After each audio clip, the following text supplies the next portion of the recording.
Hello everything! Kumusta po kayo? For today's video ay sasamahan po namin yung daddy niya na mag-practice ng sayaw. Kaya tara, samahan niyo po kami. So yan po, dito po kami sa Imus Plaza. Nagpa-practice po ng sayaw yung daddy ni Miro. At marami pong nagpa-practice lang po dyan, hindi lang po sila. Nako, pagkalapag ko ni Miro sa plaza, ayan po, excited na po siya at tuwang-tuwa. At nung nakita nga ni Miro na may sumasayaw, nako, dali pumunta din doon at gusto ring sumayaw. Diyos ko po. At may nagbi-video po kaya inuhuli po siya ng daddy niya at kinukuha po. So, bali, first time po ni Miro nakapunta dyan sa Imus Plaza. And super excited na yan. Tuwang-tuwa siya kasi marami siyang tao nakikita at maraming ilaw na nakikita. So, yun na nga kinuha na nga daddy niya si Miro kasi pupunta kami doon sa pagkain kasi mga gutom na ang mga person. Wala pang kain. Nagugutom na yung mga bulado namin sa tiyan. So, bali may event po pala ang Imus Plaza kaya marami pong food court na nandito at marami pong pagpipilian na pagkain. Grabe, ang dami po talaga. Masarap pa. Diyos ko, dahil kung marami pong pera na kung dami ko sigurong nakain. So, yun na nga, sa bandang part na yan, nag-uusap na kami ni daddy kung anong kakainin namin. So, nagtingin-tingin muna kami at naglibot-libot sa kung saan yung masarap or anong kakainin namin. So, dyan, nagpinag-iisipan namin yung shawarma rice. So, pupunta pa kami sa kabila para matingin pa kung ano pang masarap doon, kung anong meron doon sa kabila.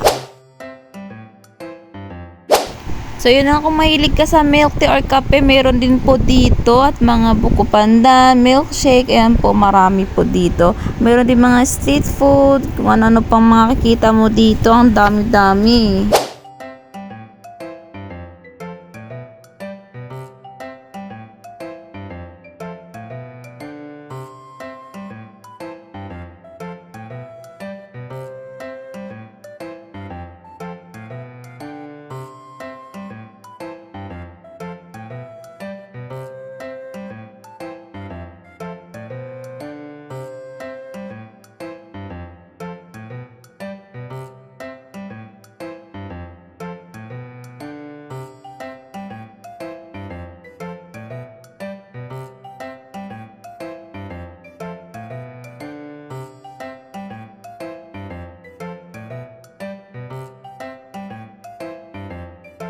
So, yun na nga, napag-isipan namin na shawarma na lang talaga. Shawarma rice yung kakainin namin. Isa rin pala to sa paborito namin mag-asawa na pagkain paglalabas kami.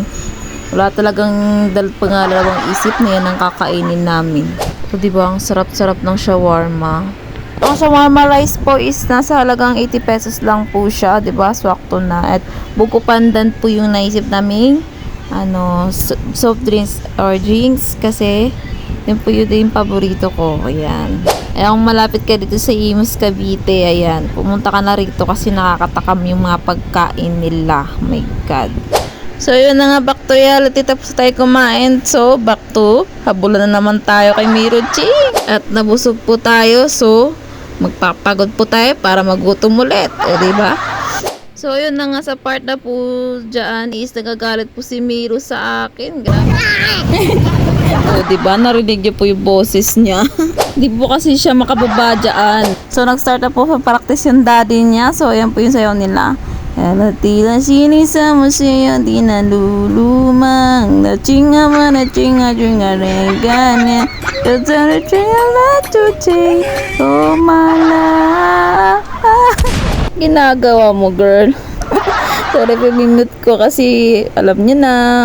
Bawal ang music, ma-copyright. So, yun na nga, tapos na mag-practice yung daddy niya. At si daddy naman niya nagbantay kay Miro. Grabe, pagod ako dyan, kakahabol sa kanya. Hinahabol niya po yung manok.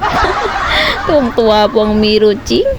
So, pahinga lang po kami ng konti dyan at pauwi na rin po kami. So, ayun lang for today's video. If you like this video, please like, share, and pakipalo na rin po. Salamat po sa panonood. Thank you po. Bye-bye.